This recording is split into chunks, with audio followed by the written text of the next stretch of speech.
Price lord. ದಿನದ ವಾಗ್ದಾನ ಜ್ಞಾನೋಕ್ತಿಗಳು 16ನೇ ಅಧ್ಯಾಯ 3ನೇ ವಚನ.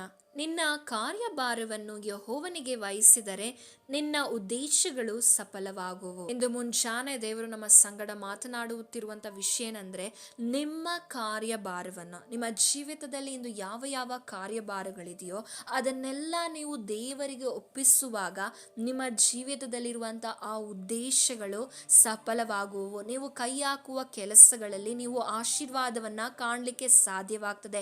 ನಿಮ್ಮ ಕೆಲಸಗಳಲ್ಲಾಗಿರ್ಬೋದು, ನಿಮ್ಮ ಕುಟುಂಬಗಳಲ್ಲಾಗಿರ್ಬೋದು, ನಿಮ್ಮ ಬಿಸ್ನೆಸ್ನಲ್ಲಾಗಿರ್ಬೋದು, ನಿಮ್ಮ ಸೇವೆಯಲ್ಲಾಗಿರ್ಬೋದು, ಈ ಎಲ್ಲ ಕಾರ್ಯಭಾರವನ್ನ ನೀವು ದೇವರಿಗೆ ವಹಿಸಬೇಕು. ಅನೇಕರು ವಿವಾಹ ಕಾರ್ಯಕ್ಕಾಗಿ ಹಾಗೂ ಕೆಲಸ ಕಾರ್ಯಕ್ಕಾಗಿ ಹಾಗೂ ಮನೆಯ ಕಾರ್ಯಕ್ಕಾಗಿ, ಕುಟುಂಬದ ಕಾರ್ಯಗಳಿಗಾಗಿ, ಸೇವೆಯ ಕಾರ್ಯಕ್ಕಾಗಿ, ಹೀಗೆ ಅನೇಕ ಕಾರ್ಯಗಳು ನಿಮ್ಮ ಜೀವಿತದಲ್ಲಿ ಭಾರವಾಗಿರ್ಬೋದು.